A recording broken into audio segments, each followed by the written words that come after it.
महाराणा उदय सिंह और महारानी जयवंता बाई के ज्येष्ठ पुत्र वीर शिरोमणि महाराणा प्रताप सिंह का जन्म 9 मई 1540 को कुंभलगढ़ दुर्ग में हुआ था।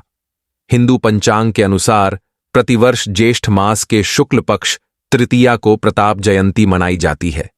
वे सूर्यवंशी क्षत्रिय राजा थे और उनके कुल को मर्यादा पुरुषोत्तम प्रभु श्री राम के वंशज कहलाने का गौरव प्राप्त है।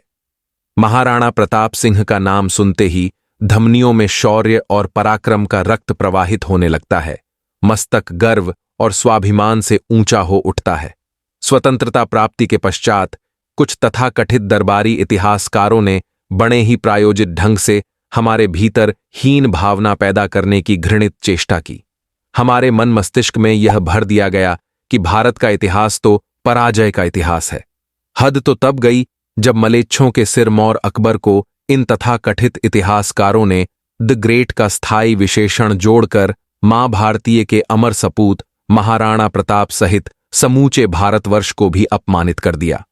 उनके विराट व्यक्तित्व को संकुचित और धूमिल करने हेतु हल्दी घाटी युद्ध में उनको पराजित घोषित कर अध्याय ही समाप्त कर दिया। सत्य तो यह है कि मुगल न तो महाराणा प्रताप को कभी पकड़कर बंदी ही बना सके और न ही मेवाड़ पर पूर्ण आधिपत्य जमा सके। तथाकथित महान अकबर लंबे समय तक मोइनुद्दीन चिश्ती का मुरीद रहा, जो हिंदू धर्म समाज पर इस्लामी हमले का बड़ा प्रतीक था। सन 1568 में चित्तौड़गढ़ पर कब्जा जमाने के बाद अकबर ने चिश्ती अड्डे से ही फतहनामा ए चित्तौड़ जारी किया था, जिसके हर वाक्य से जिहादी जुनून टपकता है। उस युद्ध में 8000 वीरांगना क्षत्राणियों ने जौहर कर अपनी अस्मिता की रक्षा की थी। अकबर ने राजपूत सैनिकों के अलावा 30,000 सामान्य नागरिकों का भी कत्ल किया था। इतिहास साक्षी है कि सन 1576 में हुए हल्दी घाटी युद्ध के बाद भी अकबर ने महाराणा को बंदी बनाने और उनकी हत्या करने के लिए सन 1577 से 1582 के बीच लगभग 1 लाख सैन्य बल भेजे। अंग्रेजी इतिहासकारों ने लिखा है कि हल्दी घाटी युद्ध का दूसरा भाग, जिसको उन्होंने बैटल ऑफ दिवेर कहा है, मुगल बादशाह के लिए एक करारी हार सिद्ध हुआ था।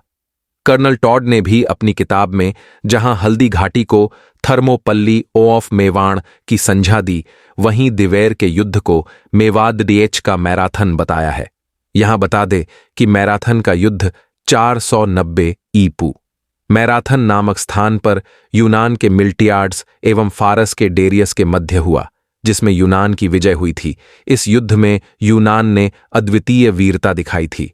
कर्नल टॉड ने महाराणा और उनकी सेना के शौर्य, युद्ध कुशलता को स्पार्टा के योद्धाओं सा वीर बताते हुए लिखा है कि वे युद्ध भूमि में अपने से 4 गुना बढ़ी सेना से भी नहीं डरते थे। हल्दी घाटी के पश्चात अक्टूबर 1582 में दिवेर का निर्णायक युद्ध हुआ। इस युद्ध में मुगल सेना की अगुवाई करने वाला अकबर का चाचा सुल्तान खां था। विजयादशमी का दिन था और महाराणा ने अपनी नई संगठित सेना को 2 हिस्सों में विभाजित करके युद्ध का बिगुल फूंक दिया। एक टुकड़ी की कमान स्वयं महाराणा के हाथों में थी, तो दूसरी टुकड़ी का नेतृत्व उनके पुत्र अमर सिंह कर रहे थे। अपने पिता की तरह ही कुंवर सा भी बड़े पराक्रमी योद्धा थे। उन्होंने मुगल सेनापति पर भाले का ऐसा वार किया कि भाला उसके शरीर और घोड़े को चीरता हुआ जमीन में जा धंसा और सेनापति मूर्ति की तरह एक जगह गड़ गया। इसी भीषण युद्ध में महाराणा ने बहलोल खान के सिर पर इतना तीव्र प्रहार किया कि वह घोड़े समेत 2 टुकड़ों में कट गया। प्रताप का ऐसा रौद्र रूप देख मुगल सेना में हाहाकार मच गया। वीर राजपूती सैनिकों ने शत्रु की सेना को अजमेर तक खदेड़ा। बचे खुचे 36,000 भयभीत मुगल सैनिकों ने महाराणा के सामने आत्मसमर्पण कर दिया। दिवेर के युद्ध ने मुगलों के मनोबल को बुरी तरह तोड़ दिया।